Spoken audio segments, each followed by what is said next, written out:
Oh.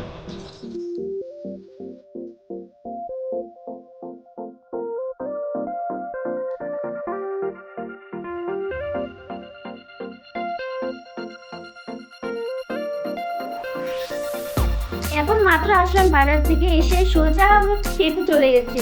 মানে এত খিদে পাচ্ছিল, কোন সকালে বের হয়েছি, একটু আগে বাড়ি আসলাম, তারপরে দেখো যদি শাড়ি নিয়েছি। মানে আরো কিছু শপিং করা বাকি আছে, সেগুলো এখন নেওয়া হয়নি। মানে শপিং সম্পূর্ণ এখনো হয়নি, আরো বাজার যেতে হবে।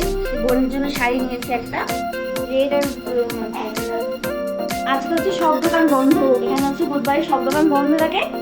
শুধু বাইরের দোকানগুলো খোলা ছিল, সেখান থেকে নিয়ে এসেছি। ফোনে 7 কেজির জন্য শাড়ি স্নান করে আসলাম আমি মাত্র।